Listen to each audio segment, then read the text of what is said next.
As President Trump is in China for his historic summit, Iran appears to seize a commercial ship off the coast of the UAE. That ship said to be now heading towards Iranian waters. Lucas Tomlinson is live in Dubai. He's got the latest on that for us. Hi, Lucas.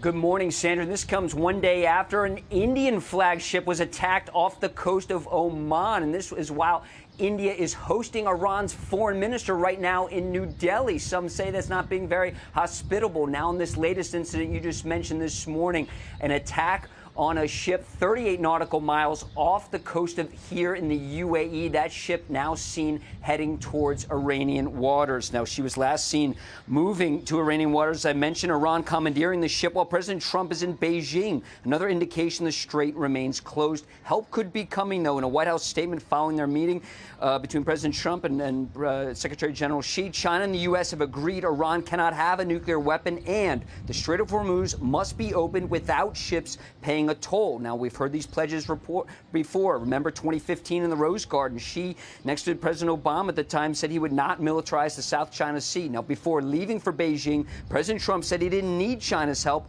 Secretary of State Marco Rubio indicating to Sean Hannity aboard Air Force One, China should do more. Of all the countries of the world, economies are melting down because of this crisis in the Straits. They're going to be buying less Chinese product, and the Chinese exports are going to drop precipitously. So it's in their interest to resolve this. We hope to convince them to play a more active role in getting Iran to walk away from what they're doing now and trying to do now in the Persian Gulf. Now, this morning at a BRICS economic summit in New Delhi, Iran's foreign minister said the strait is open to commercial vessels only if they cooperate with the Iranian Navy. Iran's Revolutionary Guard say about 30 vessels crossed the Strait of Hormuz with Tehran's permission since Wednesday night. Now, one thing we are not hearing about in Beijing is anything about arms control agreements between the U.S. and China. Both clearly have large nuclear stockpiles. Perhaps they are working on some areas of cooperation. We did hear some threatening words from China about Taiwan. Sandra. Yeah. Lucas Tomlinson with an update there for us. Lucas, thank you. Bill? So much of this is tied together, Sandra. Back here in Beijing, meanwhile, it is 9:36 in the evening.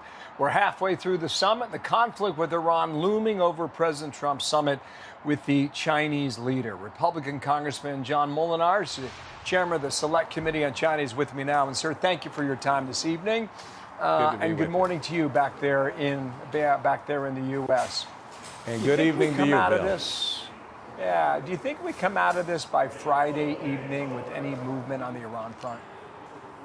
Well, I hope so. I think President Trump and Secretary Rubio are raising the right issues. Iran has a lot at stake to seeing the strait open.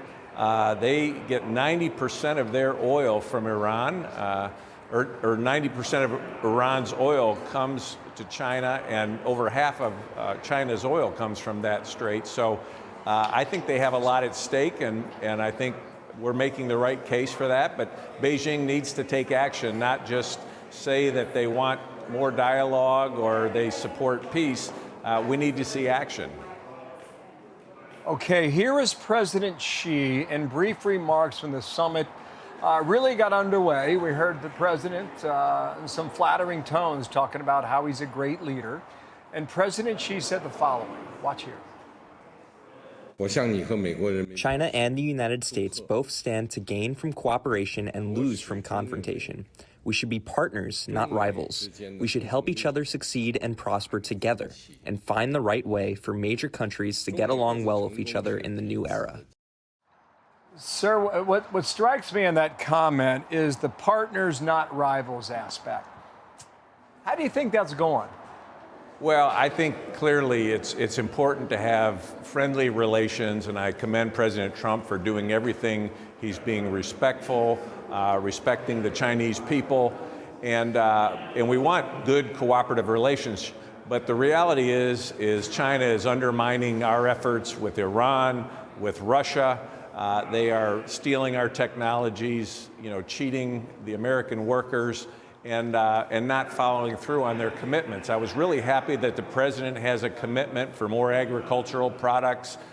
We want to see the fentanyl action taken to stop helping support the fentanyl trade. So I think the president is negotiating peace through strength. But at the same time, we need concrete actions and follow-up from Beijing. Okay, so we'll see what comes out of it on Friday. Just one observation here, sir.